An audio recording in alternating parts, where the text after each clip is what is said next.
araw po sa lahat po sa atin. Pwede po bang yung pinaka-the best na palakpak para sa Panginoon?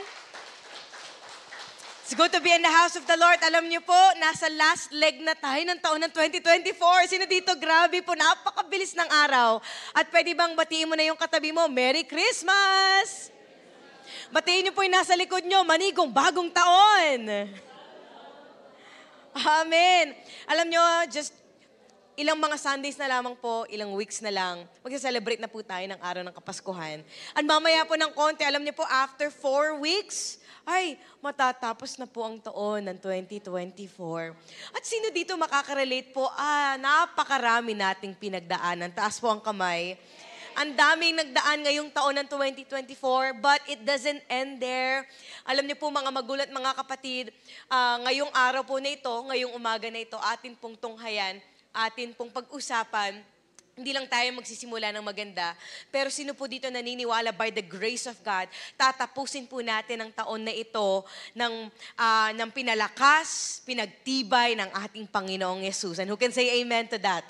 Amen po. Kaya po ang atin pong series for this month of December, for the last month of this year, ay pinamagatan po natin, able to finish well or able to end well with Jesus. At ngayon pong araw na ito, pag-uusapan po natin ang usapin na ito na patungkol sa takbuhin ng atin pong mga buhay. But before that, can I just invite everyone po to please stand up on our feet bilang pagbibigay galang po sa salita ng Panginoon?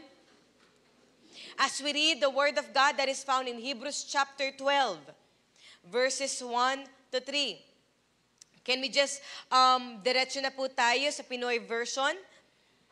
Hebrews chapter 12, verses 1 to 3. Sabi po ng verse 1, kaya nga, since nakapaligid sa atin ang maraming taong namuhay ng may faith, alisin natin ang lahat ng nakaharang at ang kasalanang nakakapit ng matindi sa atin. Natsagaan nating takbuhin ang race hanggang sa matapos natin ito. Kaya naman po in verse 2, 1 to ready begin.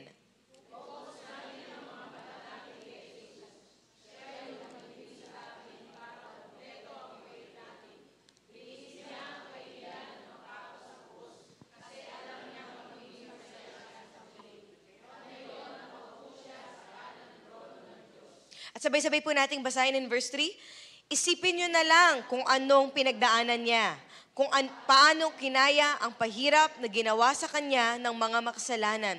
Kaya huwag kayong manghina at sumuko. Sabihin mo sa dalawang katabi mo, huwag kang sumuko. Amen. Tayo po lahat ay yumukot manalangin. Let's all close our eyes and bow down the heads and let's acknowledge the presence of God here in this place. Panginoon, marami pong salamat. Salamat po sa araw na ito na yung binigay sa bawat isa po sa amin. Kitang-kita po namin, Lord, magmula simula, hinarap namin ang taon na ito hanggang sa patapos ng taon na ito. Kitang-kita po namin ang pagsama mo. Kitang-kita po namin ang ginagawa mo at gagawin mo pa sa amin pong mga buhay. And today, Lord, my prayer is that you will continue to open the hearts of your people today. Katagpuin mo po kami.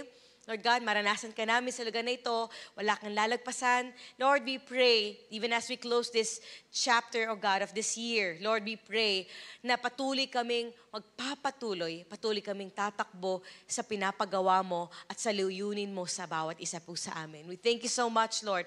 And we carefully bring back to you all the glory and honor. In Jesus' mighty name we pray at ang lahat po ng anak ng Diyos ay magsabi ng Amen and Amen. Makakaupo na po tayo ngayong umaga po na ito. The title of our message this morning ay pinagmagaan po nating Start Well, Finish Well. Start well, finish well. Dahil usually po, alam nyo, mga magulat, mga kapatid, kahit gaano po natin pinaghandaan at kahit gaano po natin pinagpreparan yung nasisimulan po natin, madalas maaalala po sa atin ng mga taong nasa paligid po natin ay kung papaano po natin tinapos ito ng maganda. Nandiyan po ba tayo? Kung papaano natin tinapos ng maganda ang ating buhay, with the relationship that we have with the people around us, the calling that God has for us. yung pangarap na nilalagay ng Diyos sa ating po mga buhay. And who among you believe po na kapag dumating man sa point ng buhay po natin na humirap man ang sitwasyon, humirap man ang takbuhin ng buhay, mga magulat, mga kapatid, who among you believe that God will be with us and that He will strengthen us in the race that God has set for us? And who can say amen to that po? Amen. Kaya lang, marami nagsimula ng maganda. Marami po nagsimula, may energy, may enthusiasm.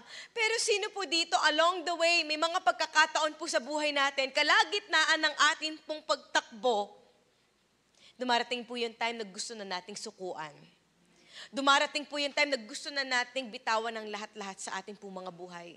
Dumating ang unos, dumating ang bagyo, and especially this year, I know maybe for some of us, this year has been so difficult for us. Kung akala natin yung 2023, kung akala po natin yung 2022 na yung pinakamabigat na pinagdaanan po natin, well, lo and behold, 2024 pala mas matindi. And I tell you po, mga magulang, mga kapatid, 2025, mas matindi pa pagdadaanan po natin. I'm not scaring you, but this is the reality of life. Kaya lang, mga magulat, mga kapatid, sabi ng salita ng Panginoon that we are in this race that God has set for us. May takbuhin po tayo. Nakakita na po ba kayo ng mananakbo? Nakakita na po ba kayo ng tumatakbo? Andiyan po ba tayo, mga magulat, mga kapatid? So ano po sabi ng salita ng Panginoon? Kitang-kita po natin that in this race that God has set for us, I want us all to declare this and I want us all to believe in this, that it's not only about running the race, but it's about finishing it well. Maraming gustong tumakbo lang, pero ayaw nilang tapusin ng maganda. Maraming gustong tumakbo lang, pero mairaos lang. Pero tayo, bilang mga anak ni Kristo, God wants us to win this race, to finish it well for the glory of God. Amen po? At sa atin pong buhay, kasama po si Kristo, alam na po ng Diyos, nagsisimula ka pa lang, pero alam na ni Lord ang ending ng buhay mo. Nasa kalagitnaan ka pa lang, pero alam na ni Lord kung nasaan ang finish line mo. Kaya nga sabi ng Bible, you run with perseverance. Sabihin po natin, perseverance. At sa bawat takbuhin po, tingin po kayo sa akin, totoo po ba? Iba-iba tayo ng takbuhin. Hindi tayo magkakaparehas ng takbuhin sa buhay.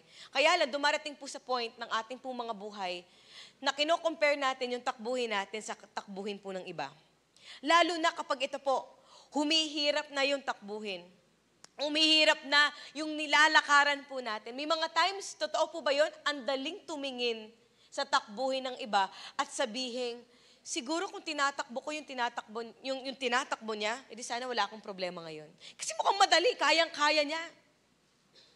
Siguro kung tinatakbo ko, nandun ako sa face niya, siguro kaya kong i-handle lahat ng yun. Siguro kung yung sahod niya, pares kami ng sahod, siguro makakaya ko pang tapusin ang takbuhin na ito. Siguro, kung yung asawa ko ay kagaya ng asawa niya, na hindi lagi sumasakit ang aking ulo, siguro kaya ko pang ituloy yung takbuhin na ito. Nandiyan po ba tayo, mga magulat, mga kapatid? Siguro kung yung kalusugan ko ay kagaya ng kalusugan niya, maliksi pa, malakas pa, siguro masasabi ko na kaya ko pa talagang tapusin ang takbuhin na ito na pinapalakaran sa atin ng Panginoon. And sometimes we justify that by saying, alam mo, sige, dahil nakikita ko naman yung sarili ko, parang mas matindi naman ata itong pinagdadaanan ko, may karapatan akong sumuko. May karapatan akong umayaw. Bakit? Kasi feeling ko, yung pinagdadaanan ko, feeling ko yung tinatakbo ko ay mas matindi pa sa pinagdadaanan ng iba. Bakit sila nandun na sila pero ako parang nandito pa rin ako sa takbuhin na ito? But let me tell you this po, mga magulat, mga kapatid. God is telling each and every one of us, and this is my encouragement to you po, kung ang Diyos ang naglagay sa iyo sa takbuhin na yan, it doesn't mean na tatakbo ka ng mag-isa. God has set that race before you. God has set that race for you because He is going to be with you on that race. Palakpakan po natin ang Panginoon.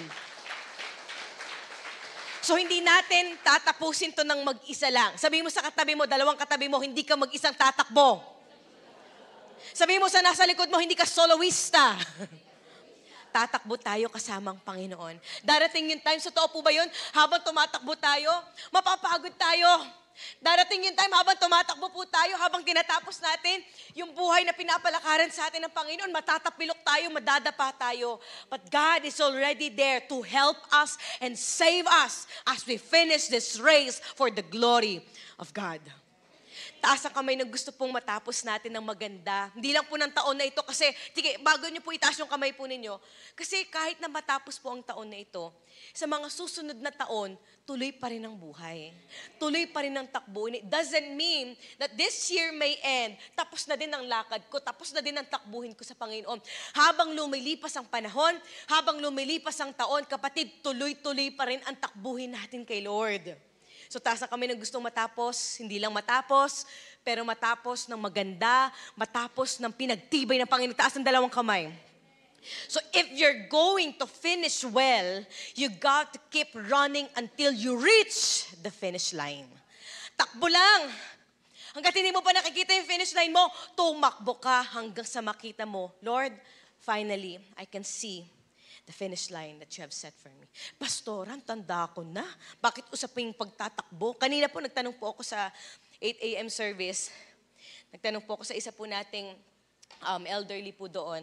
Nay, mga ilang taon po kayo nag-start po na, or feeling nyo kasagsagan na lagi kayong tumatakbo? Sabi niya, 16. May 16 po ba dito? 16 years old? Wow. Parang, ganun po no? Pero alam niyo po, ilang taon na siya ngayon? Sabi niya, 70 years old. Pero kapatid, we're not talking about yung physical na pagtatakbo po dito. Ang pinag-uusapan po natin dito is yung buhay. Kahit dumarating yung time, ang tagalan natin sa pagkakakilala po natin sa Panginoon. Pero kapatid, tignan mo yung mukha ng katabi mo. Sige po, tignan niyo po yung mukha ng katabi po ninyo. Parang ayaw yung tignan yung asawa po ninyo. Sige po, tignan niyo po yung mukha ng katabi po ninyo. Sino po dito naniniwala, mga magulang, mga kapatid, ang buhay ay tuloy-tuloy lang sa pagtakbo? So, ibig sabihin, if God has promised to be with us in this race po, definitely, sa simula, pwedeng okay pa, pwedeng, alam niyo po yun, parang ganado ka pa kasi simula nga 2025, 2026, okay, i-ready ko yung sarili ko. Kaya ang ginagawa natin, i-ready natin yung sarili natin. Sa mga atleta po na nandito, sa mga mananakbo na nandito, ano pong tawag po doon sa klase ng preparation para masabi mo na talagang ready ka ng tumakbo? Ano pong tawag doon? Merong training, ano pa? Tama po ba, may term na ang tawag po ay conditioning? Kinokondisyon mo yung sarili mo. Hindi ba pwedeng tatakbo ka, hindi ka naka-ready? Hindi ba pwedeng tatakbo ka na hindi nakakondisyon yung buong katawan mo? Tama po ba yon? Kasi bakit? Darating yung time, tatakbo ka, eto na, yung race, tapos sisignalan ka na, in 3, 2, 1, bam! Tapos tatakbo ka na, woo! Sa una, pwede pa Yay! Ganda, pwede pa to. Yabang pa no? 1 kilometer. 2 kilometers. Pagdating ng 10 kilometers po, 15 kilometers, sino po dito mag-a-agree, magkakaroon na ng palto sa paan yan? Totoo po ba yan? Habang tumatakbo, teka lang, parang tagal naman ata ng finish line nito. Ay, 20 kilometers na. Mga kapatid, parang feeling mo, yung tuhod mo parang nagiging jelly ace na. Lord, hanggang kailan pa ba to? Sumasakit na lahat ng mga muscles mo. Na parang feeling mo, habang tumatagal kang tumatakbo, parang feeling mo, Lord, nakakapagod. Lord, ba't parang gano'n? Ba't parang ganito? Parang wala akong nakikita. Wala na nga akong nakikitang finish line. Pero bakit nasasaktan ako? Lord, siguro kaya ako nasasaktan. Baka hindi mo kalooban to, kaya ako tumatakbo. Madalas, pwedeng gano'n na nasa isip po natin. But the truth is, mga kapatid, kahit habang tumatakbo po tayo, pain will always be there. Habang nasa kalagitnaan po tayo ng pagtakbo natin sa Panginoon, remember this, pain does not mean that it is no longer the will of God. Sometimes the race that God has called us to run is sometimes filled with pain. Just because we have followed God and run this race, ay hindi po nangangahulugan, hindi na po tayo dadaan ng pagkapagod. Hindi na tayo dadaan ng mga pagkabigo. Hindi na tayo dadaan ng mga pagkatisod. Hindi na tayo dadaan ng mga pasakit ng buhay na dadaanan po natin. But if God has called us in this, kung naniniwala ka na ang Diyos na tumawag sa'yo sa takbuhin na ito, mga magulang at mga kapatid, He wants you to run through it. Not just to finish the race, but to finish it well for the glory of God. Church, this is my encouragement to each and every one of you po. Don't just be a great starter. Be a great finisher for the glory of God. Amen po ba? Palakpakan po natin ang Panginoon.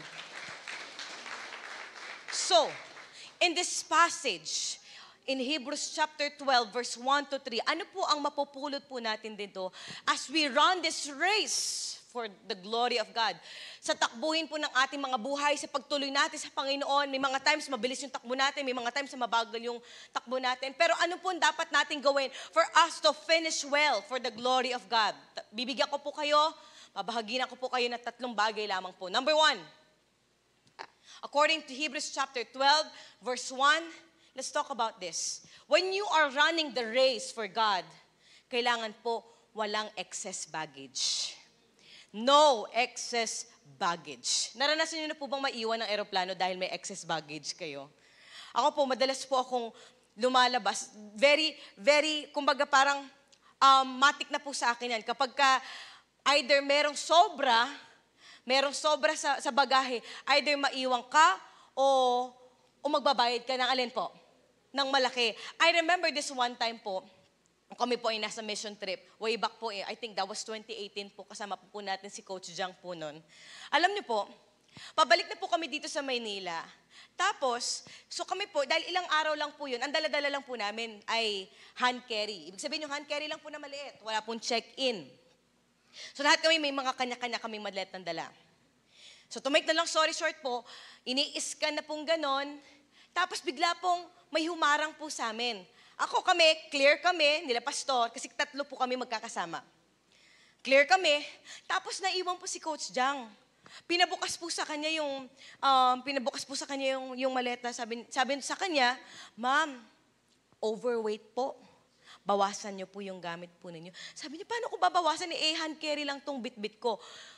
Ang nangyari po, ang ginawa po niya, kumuha po siya ng plastic, nakahingi po siya ng plastic, tapos nilagay niya po ibang mga damit po niya doon sa plastic. Tapos ito na po, baka pwede na yan, total naka-plastic na, hawak-hawak po niya yung plastic eh. Sabi ko, parang anong point nun, di ba? Pabibit-bitin mo din naman.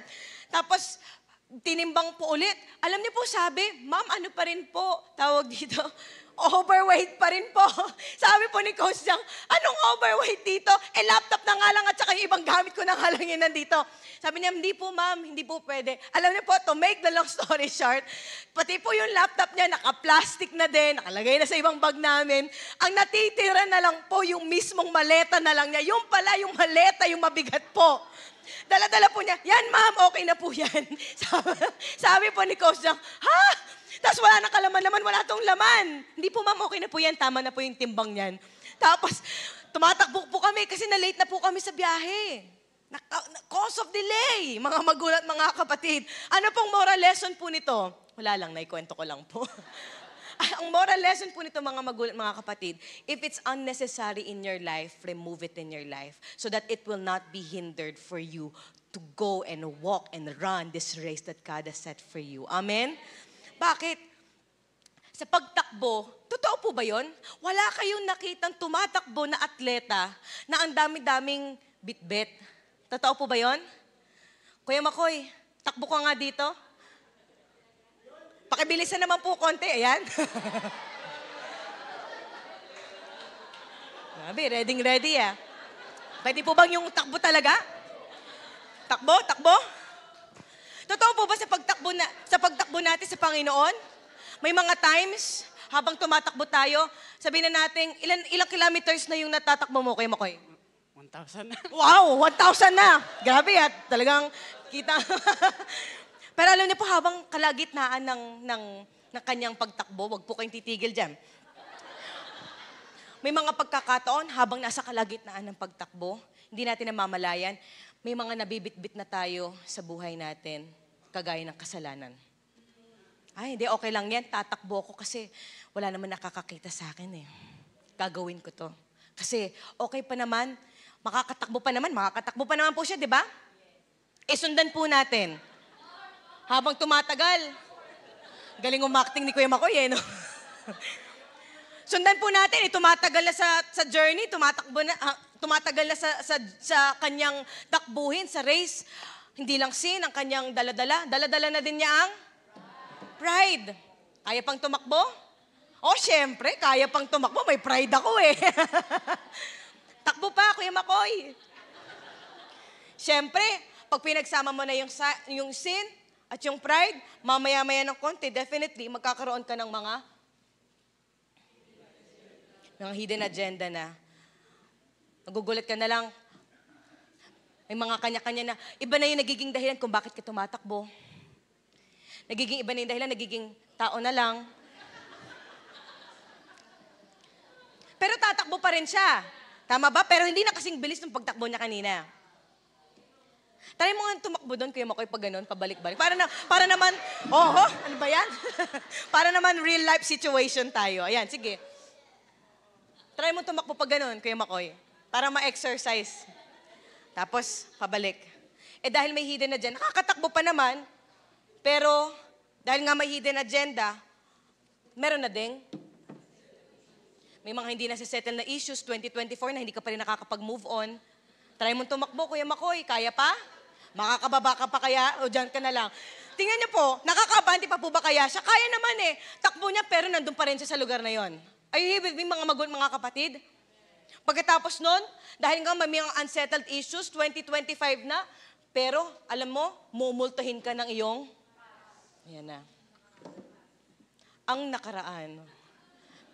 Hanggang sa mamaya-maya ng konti, hindi ka na makapagtuloy, hindi ka na makapag-serve.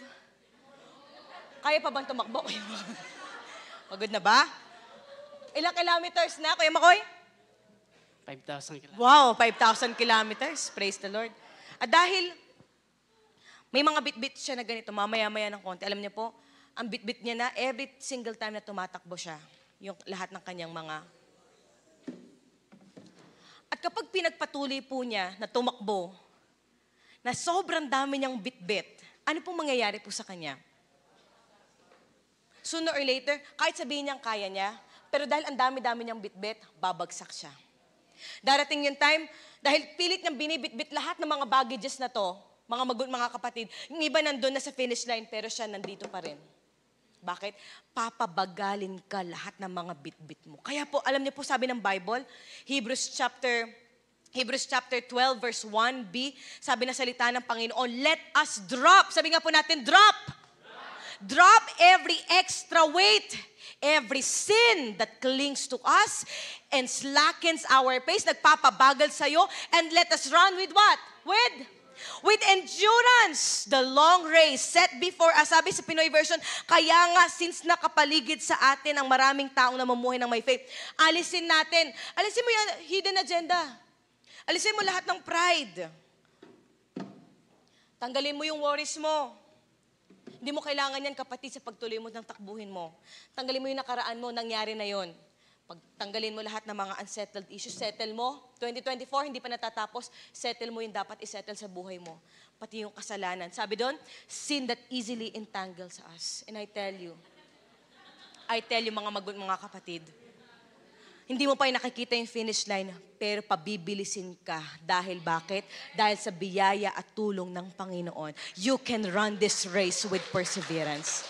Thank you so much, Kuya Makoy. No extra item. Sabi mo sa katabi mo, drop. Bitawan. Sabi mo sa nasa likod mo, bitawan mo na. If you want to fly, you have to give up the stuff that weighs you down. Lahat na magpapabagal sa'yo, pagtawid mo ng panibagong taon, kapatid, bitawan mo na. If you want to finish the race well for the glory of God, kapatid, usad tayo ng walang any extra baggages. Nandiyan po ba tayo mga kapatid? Palakpakan po natin ang Panginoon. Thank you so much, Kuya Makoy. Number 2, check your track. While we're finishing this race for the glory of God, nasaan na ba ako? Nasaang phase na ba ako? Bakit ko ba ginagawa ito? Bakit ako nagpapatuloy? Bakit ako tumatakbo? Kasi kung dumarating yung time sa mga kapatid, kung ang nagiging motibo na lang natin kaya tayo tumatakbo ay dahil sa mga tao na sa paligid natin, kapatid, mapapagod ka. If you're just running this race para lang sa sarili mo, and it's hindi po masama kasi some of us may mga pangarap po tayo. Some of us may mga personal po tayong may mga personal po tayong mga dreams that that we want to achieve. But let's always check our track. Why are we doing this? Kasi kung para na lang sa mundong ito at para na lang sa mga bagay na lilipas din, kapatid, mapapagod ka talaga. You'll definitely be exhausted. Para bang mawawala sa'yo yung vision, mabablur sa'yo yung vision ng finish line kasi iisipin mo nang iisipin, kaya ako tatakbo kasi nakikita ako na ganito. Kailangan kong tumakbo kasi ganito, kasi kailangan ko ma-improve yung sarili ko, kasi kailangan kong ganito, kailangan ko mas prove yung self-worth ko, kailangan ko ma-prove, kailangan makita ng mga tao na sa paligid ko na may narating ako sa buhay. If you do that, mga magulang, mga kapatid, you will lose sight of what is ahead. Because you will only tend to see what is happening right now. But running this race is more than just the now. It's more than just the present times. It's more than just with what you're seeing right now. Kaya nga sabi ng Bible, Hebrews chapter 12, verse 2, keep your eyes on who? Keep your eyes on Jesus. Mata sa Panginoon. I-focus natin ang ating mga mata kay Jesus. Sabi ng Bible, who both began and finished this race we're in. Nagsimula ng maganda at tinapos ng maganda para sa atin. Jesus set an example, not just to finish the race, but to finish the race well for His glory and honor. Sabi ng Bible, study how He did it. Kung may mga pagkakataon na feeling mo napapagod ka na sa ginagawa mo, napapagod ka na sa takbuhin mo, sabi ng Bible, balikan mo yung ginawa ni Kristo sa krus. Kasi sabi doon, because He never lost sight of where He was headed. Sabi ng Bible, tiniis niya ang kahihiyan na mapako sa krus kasi alam niyang magiging masaya siya sa huli. Pwedeng mapagod. It does not mean na after ng takbuhin na ito, hindi po tayo mapapagod. Made-discourage po tayo definitely. Kahit lumipas pa maraming taon, kapatid, dadaan at dadaan pa rin po tayo ng discouragement. Tignan nyo nga po yung mukha ng katabi po ninyo, mukha po bang na-discourage na yan? Kalagitnaan ng taon, sino po dito mag-a-agree? Wala pa nga, hindi pa natatapos ang taon, pero parang feeling mo patapos na yung chapter ng buhay mo. Bakit? Lord, parang feeling ko naman. Nasa kalagitnaan na ako ng journey na to, pero parang, Lord, bakit ganun? Napapagod na ako. Hindi ko alam kung hanggang kailan ako tatakbo. Lord, hindi ko alam kung hanggang saan dapat ba ako tumakbo. Pwede kang mapagod, kapatid. Pero sabi ng Bible, huwag kang susuko. Huwag mong ayawan. Pwedeng masaktan. Given, masasaktan tayo as we go through this race. Pero walang ayawan. Pain is essential for you to feel and for you to see what God is doing in your life. And who can say amen to that, church? Eyes on Jesus. Mata sa Panginoon. Lord, papasok ako sa panibagong taon.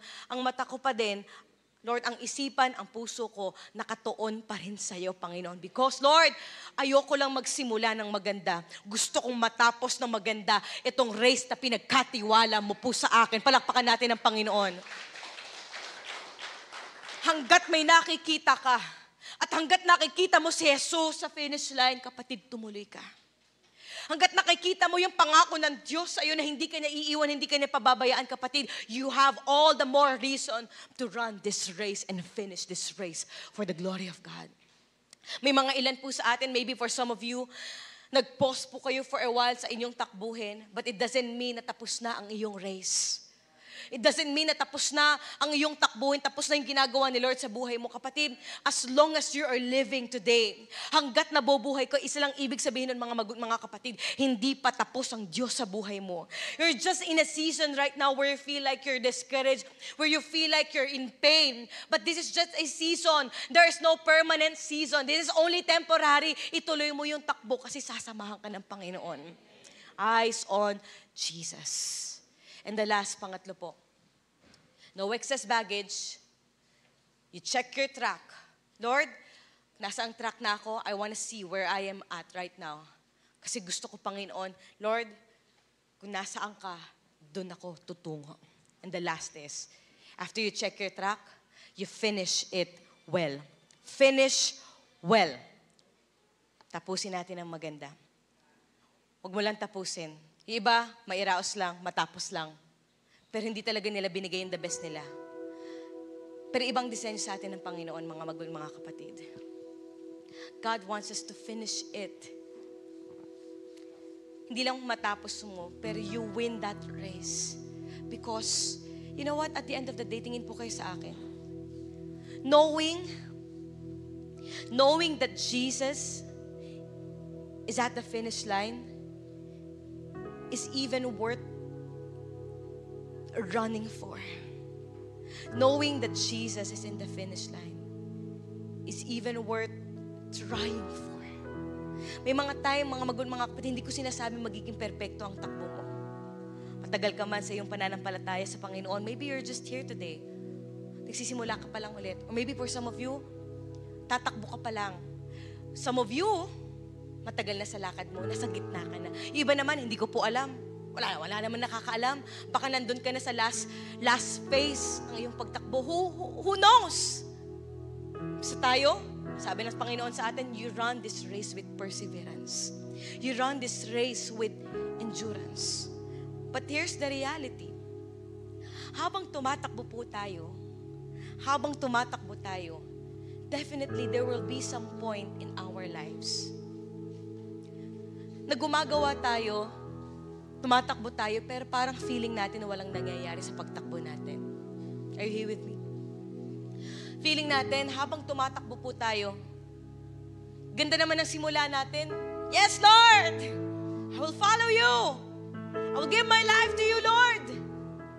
Umulat umaraw, Panginoon, sa iyo ko. You're starting well. And somehow along the way, dadaan ng discouragement, dadaan ng persecution, dadaan din po sa mga pagkakataon that no one will see the effort that you are doing. No one will see kung papaano at gaano katagal ka nang tumatakbo sa Panginoon. Minsan mapapagod ka kasi walang nagko-comment sa'yo. Buti sana kung may magsabing, go, go, go, go, go, go! Fight, fight, fight! Tuloy mo! Pero may mga darating talagang point sa buhay po natin that no one will cheer you behind your back. But would you still run this race well? Sabi ng Bible, you finish it. Kahit sa mga pagkakataon na hindi na natin nakikita yung resulta ng ginagawa natin. Alam niyo, sabi ng Bible, in Galatians chapter 6, verse 9, let us not become weary in doing good. For at the proper time, ano sabi po ng Bible? We will reap kapag alin daw po, we will reap a harvest, given na po yun. Pero sabi ng Bible, if what? If we do not give up. Now, this is a big word because it's not easy to hold on for so long. And that's the reality. Pero alam nyo, what really struck me in this passage is the word time. I want you to underline po yung word na time. Because in Greek, in the original translation, ang ibig sabihin po ng time po dyan is the word kairos. Sabihin nga po natin, kairos. Kairos in this passage means it is the right time. Opportune time. Proper time. Ano pa po sabi? Appointed time. Hindi in-appoint ng tao, Diyos lang ang nag-appoint. And a fitting season. Na anong pinagkaiba ng kairos dun sa alam nating oras? Pag sinabi ko po sa inyo ngayon, ganitong oras, sabihin na natin, let's say for example, ang oras ngayon ay 10 a.m. Ang tawag po doon, Chronos. Monday, Tuesday, Wednesday. If there's a specific time in a human concept or in a human perspective, ang tawag doon Chronos. Pero hindi po yun yung time na pinag-uusapan natin. Ibig sabihin lang po nun, tingin po kayo sa akin mga kapatid, tumatakbo ka ngayon, nagpapatuloy ka ngayon, you will only see a reap of harvest, sabi ng Bible, at the proper time. Ang tanong, Timing po ba natin yon? No. Kasi sabi ng Bible, yung timing po doon, only in God's time. In God's time. You may not see it today. Akala kasi natin, after natin ibigay yung buhay natin sa Panginoon, after natin magpatuloy sa takbuhin, Lord, kailangan bukas may nakikita na akong resulta. Paano kapag wala ka na nakikita ng resulta in your own timeline? Would you still continue? Would you still run? But here's an amazing thing po about the Word of God. And we can always put our trust in the Word of God. Kasi sabi ng Bible, hindi ito sinabi ni Pastor, hindi ko sinabi, pero sabi ng Bible, if you do not give up, tumatakbo ka ngayon, but if you do not give up, sabi ng Bible, at the proper time, timing ni Lord, hindi mo timing. Timeline ng Diyos, hindi mo timeline. Sabi doon, you will reap a harvest. Lord, hindi ko nakikita, pero Panginoon, sooner or later, I'm gonna see what you are doing in my life.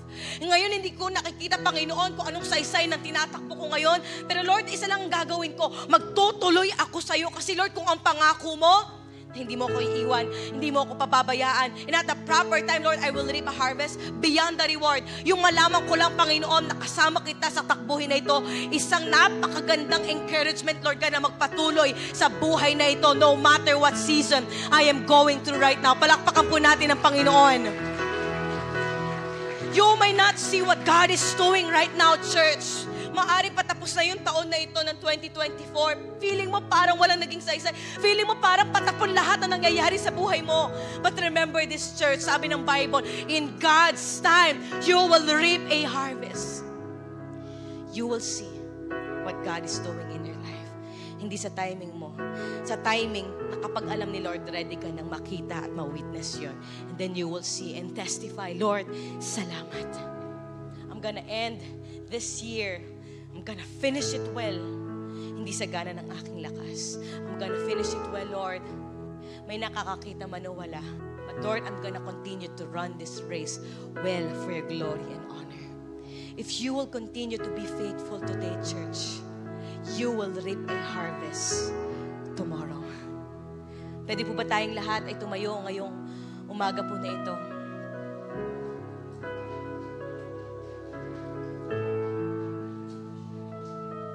Sabi ng Hebrews chapter 12 verse 3, sabi ng salita ng Panginoon, isipin nyo na lang kung anong pinagdaanan niya. Kung anong pinagdaanan ni Jesus. Kapatid, more than 2,000 years ago, Jesus Christ, our God, our Savior, went through the most shameful thing. Went through so much, experienced so much pain. Yet, sabi ng Bible, tignan ninyo kung paano niya kinaya ang pahirap na ginawa sa kanya ng mga makasalanan. Kaya, huwag kayong manghina at sumuko. Mapapagod, mapanghihinawaan, masasaktan. Pero kapatid, huwag kang sumuko. Huwag kang umayaw. Jesus is at the finish line waiting for us. Amen po ba? Shall we all close our eyes right now and bow down our heads? Hallelujah, hallelujah, Jesus. Church, while all eyes are closed and all heads are bowed down, kanina nakikita natin yung mga boxes dito sa unahan natin. And what a great reminder that before we end this year po, wala tayong bibit-bitin, kapatid. Wala ka nang bibit-bitin na magpapabagal sa iyo. Today, while all eyes are closed and all heads are bowed down, if there's anything in your life right now, higit pa sa kung ano nakita mo kanina mga boxes, maybe ikaw nakakaalam, ikaw lang nakakaalam, ng mga bagay na alam mong nagpapabigat sa iyo, ng mga bagay na alam mong nagpapabagal ng pag-uusad mo. Today, church, let us drop it, drop it, drop it, drop it. Drop every extra weight, every weight that weighs you down. Hallelujah, hallelujah. Hindi man natin nakikita in the natural realm, but right now in the spiritual realm. Hallelujah, hallelujah. In the heavenly realm, binibitawan mo na isa-isa. Bitawan mo isa-isa. Wala ka nang babalikan. This 2024, let's close that chapter. Let's close that season. Let's close all the unsettled issue. Hallelujah. Drop every sin that easily entangles us. Drop that pride. Drop that worries. Drop every doubts. Drop every past that is hindering you from seeing what God is doing in your life, from seeing the future, the brighter future. Drop every limitation right now in Jesus' name. In Jesus' name. Come on, let's declare that today, church. Come on. Whatever you confess right now, whatever you declare right now, hallelujah, hallelujah. There's something happening in the supernatural realm. In Jesus' name. In Jesus' name. Come on. Come on, come on. Hallelujah, hallelujah. Let's participate. Let's not be spectator. Let's participate right now. Let's engage. Let's engage. Hallelujah. Drop it all. Drop everything that will hinder you. That will hinder you. Lahat na makakahadlang sa'yo. Sa pangalan ni Jesus. Sa pangalan ni Jesus. Enough is enough. You've done it. You've experienced it. Kung nagpabagal sa'yo yan, bitawan mo na. Let it go. Let it go. Let it go. In Jesus' name. In Jesus' name. In Jesus' name. Hallelujah. Hallelujah. While you're dropping everything that weighs you down, let's start. Let's start to commit our lives to Jesus right now. Hallelujah. Hallelujah. That in this life that we live in, Lord, higit pa sa mga yaman sa mundong ito ang aking magiging reward. Lord, gusto ko, Panginoon, ang desire ng puso ko. Maranasan ko that you will be my reward. You are enough. You are more than enough, Lord God. Knowing that you are with me in this race, Lord, it's already enough.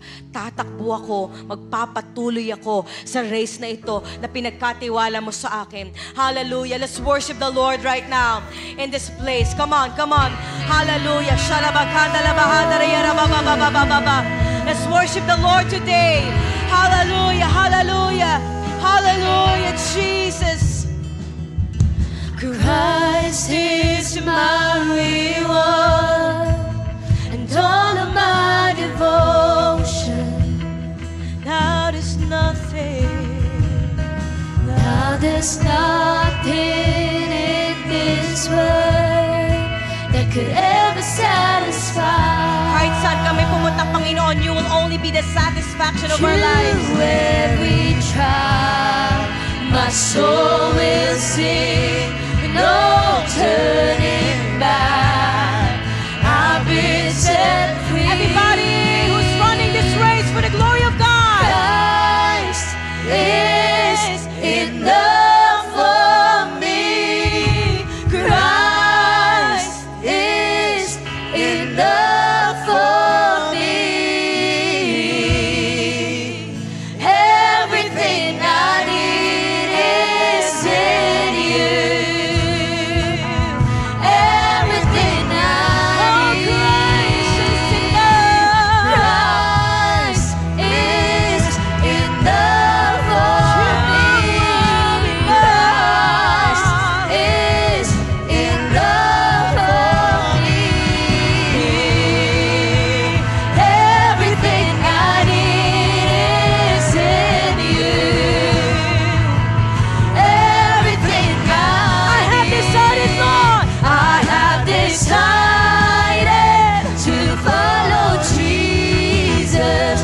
No turning back. No turning back. I have decided, Lord. I have decided to follow Jesus. No turning back. No turning back. I have decided. I have decided to follow Jesus. No turning back. No turning back. I have decided to follow Jesus. No turning back. No turning back. The cross before me, Lord.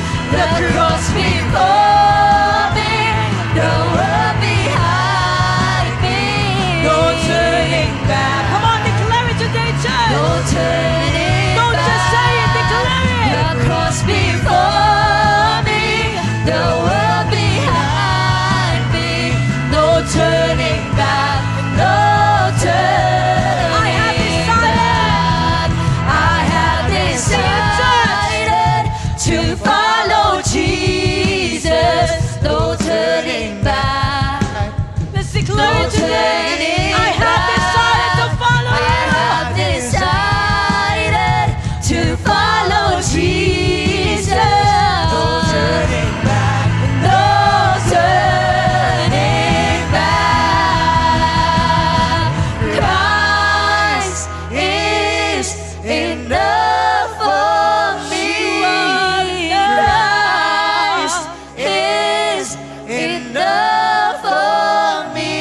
this song today, let's make a decision. Lord, hindi pa natatapos ang taon na ito. Lahat ng mga huminto, lahat ng mga nag-pause, in Jesus' name, God is giving you the courage to continue on that race in Jesus' name. Lahat ng mga napanghinawaan ng loob, lahat ng mga nasaktan, lahat ng mga na-discouraged right now in Jesus' name, receive it from your hearts today. While all hands are lifted up to Jesus, the Lord is giving you the courage. The Lord is giving you the strength to carry on. The Lord is giving you the strength to continue on running this race. Sabi ng Panginoon sa iyo, nak, tuloy lang. Tuloy lang. Tuloy lang. It doesn't matter kung may makakakita sa iyo wala. Ang mahalaga, kasama mo si Jesus. Kasama mo si Jesus. Hanggang sa matapos mo ang finish line. In Jesus' name. In Jesus' name. In Jesus' name. In Jesus' name. Habang nakataas ang ating mga kamay sa Panginoon, huwag mo lang sabihin ito, huwag mo lang kantahin to. Sabihin mo na nagmumula sa puso mo. All together, church, let's declare, I have decided to follow Jesus. Let this be our prayer. I have decided to follow Jesus. No turning back. No turning back. I have decided to follow Jesus. No turning back. No turning back. I have decided to follow Jesus. Let all the voices be heard.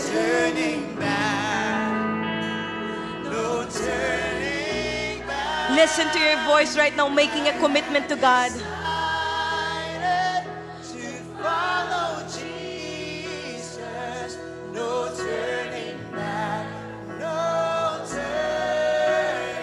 One more time, just our voices. I have decided to follow Jesus. No turning back. No turning back. I have decided to follow Jesus. No turning back. Lord, no turning back. No turning back. We are ready. Lord God, Lord, nasa huling buwan na po kami ng taon na ito. Continue to speak into our hearts, Lord God. Even sa amin pong pansamantalang pag-iwahiwalay, pag-uwi namin sa amin pong mga tahanan, Lord, dala-dala namin itong reminder na ito to continue on the race that you have set before us. Lord, may we see you at the finish line, Jesus. Eyes on you, Jesus. May we see you. May we meet you, Lord, at the finish line. Salamat po, Panginoon. Taas natin ang kamay natin sa Panginoon. At tanggapin po natin ang mayamang biyaya at masaganang pagpapala na nagmumula sa Panginoon. Let's receive the prayer of blessing. The Lord bless you and keep you. I receive. May His face shine upon you. I receive. The Lord bless the work of your hands. I receive. The Lord prosper you. I receive. The Lord expand your territories. I receive. May you start well. I receive. Run well. I receive. And finish well for the glory of God. Salamat po, Panginoon. At may ingat naming ibinabalik sa iyo ang papurit pa sa salamat sa tanging pangalan ni Jesus. At ang lahat ng mga finishers sa lagan na ito ay magsabi ng Amen. Amen and Amen. God bless you all po, Light Church family. Tapos na po ang ating gawain. Kamayan natin ang bawang isa and shine for Jesus.